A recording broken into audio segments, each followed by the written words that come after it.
This story is for Finn, Riley Hanley, and Fletcher. I hope you enjoy it. The Witch in the Cherry Tree. The Witch in the Cherry Tree. One damp, dull day, David's mother was baking cakes. High over the city, a witch, whirling like a lonely cinder, smelled the warm and friendly smell of baking. For years, the witch had only had cakes by other witches. They tasted terrible. Witches can't cook. Making spells spoils them for ordinary cooking. All their cake pans taste of damp and rust. Cakes, muttered the witch.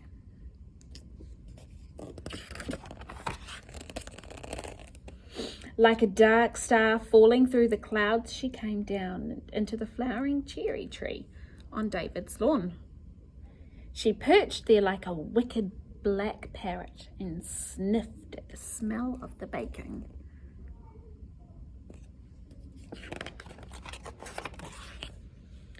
You should see what's come down into our cherry tree, said David.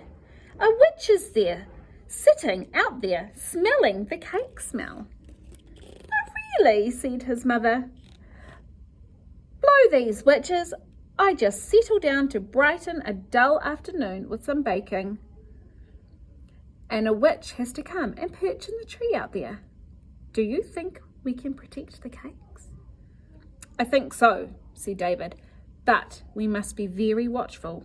These witches are sly as well as greedy.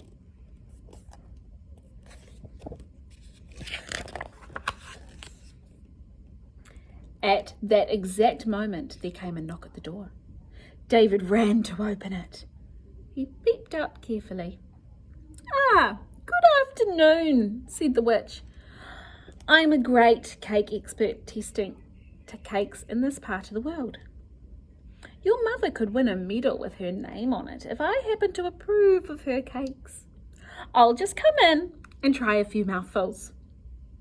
She waited to be invited in. David did not invite her in. If you invite a witch in, she can stay as long as she likes. You might have her living in some cupboard forever.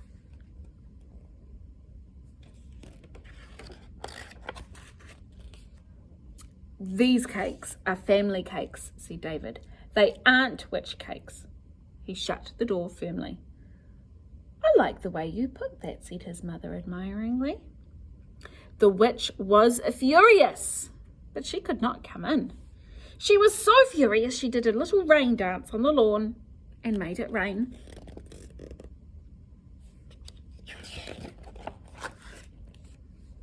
The witch pranced on the lawn with frenzy, fury, and fiery wickedness.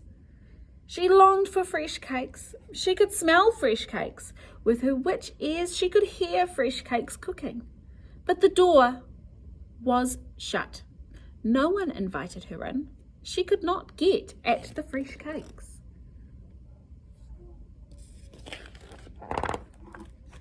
David's mother went on measuring and mixing while her first batch of cakes cooled on the wire rack.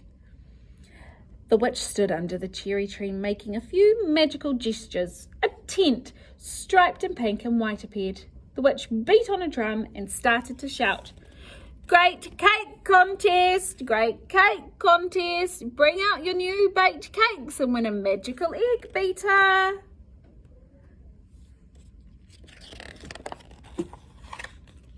Hear that, said David's mother. I could do with a new magical egg beater. The magic's gone out of my old one. Don't you realise that's just a witch being sly, cried David. Don't take any notice. You can't trust a witch to judge cakes. She'll just eat them and fly off laughing. I suppose you're right, dear, said David's mother meekly. Outside, the rain began to melt the witch's spell. The tent slipped down into pink and white puddles. The drum faded. The witch just stood there in the rain with water trickling over her hat brim and down her nose.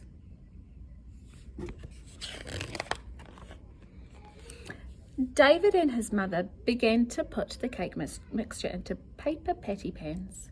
"Cakes with frills around their necks," exclaimed David. They worked happily while the hungry witch whinnied at the keyhole and squinnied through the windows. "Now we're having thunder and lightning," said David's mother. "That's the witch's doing," said David. "She's cross at not getting in. But her magic won't work where it's light and warm and smells of baking." "We'll put this tray of cakes in the oven now," said David's mother. "These are mine on this little tray," David said. "I'll slide it in here at the top." The smell of baking got stronger and warmer and browner.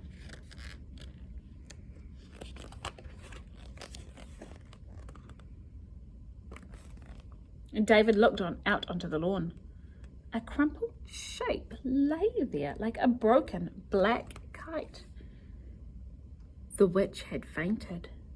"For lack of cakes," he cried. He did not want to be unkind, even to a witch.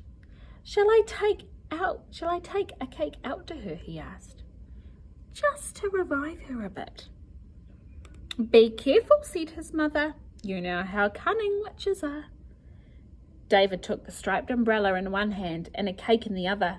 Quick as a cockabully, he slid down the path and onto the cherry tree lawn.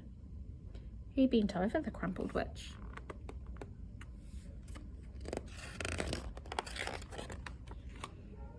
What wickedness! It was not the witch, it was her broomstick dressed up in her cloak and hat.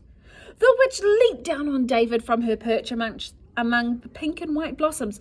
Quickly, before she could cast a spell, David lunged at her with the striped umbrella. The witch was not expecting such bravery. She fell over backwards and lay there with her legs waving in the air. She looked like a beetle.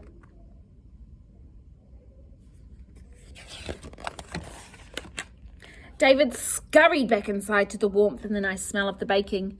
He was so upset he had to eat the cake to calm himself. The witch picked herself up slowly. She cast a small, angry spell that turned the white daisies on the lawn pink. Then she perched up in the cherry tree again. She was sad. "Foxed," sighed the witch.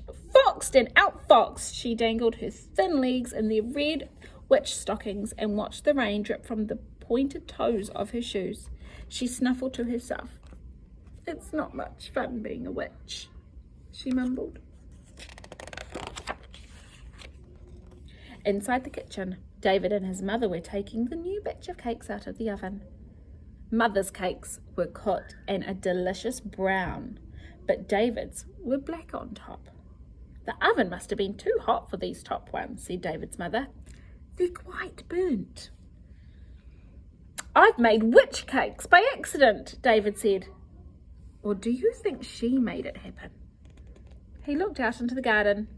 He could see the witch's red legs and black shoes hanging out of the cherry tree. You can't tell with witches. He went to the door. "Hey, witch!" he called. "Catch!" His cakes flew like blackbirds up into the cherry tree. The witch caught them with skillful ease.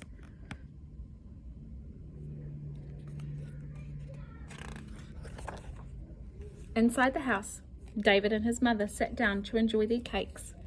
David's mother had coffee, and David had cold milk in one of the best tall glasses. They had a plate of cakes between them. "We should wait until they're cool properly," said David's mother. "But I like them warm." Out in the cherry tree, the witch ate her cakes one by one. She liked them burnt.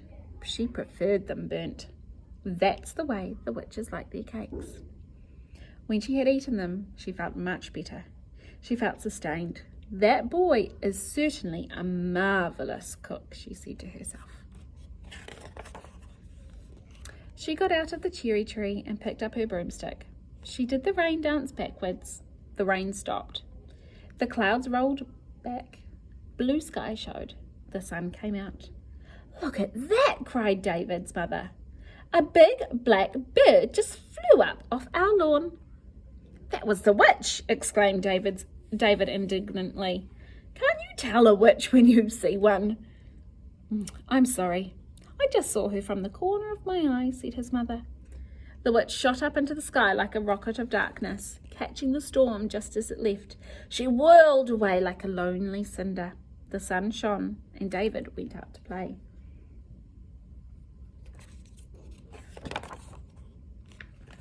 The end.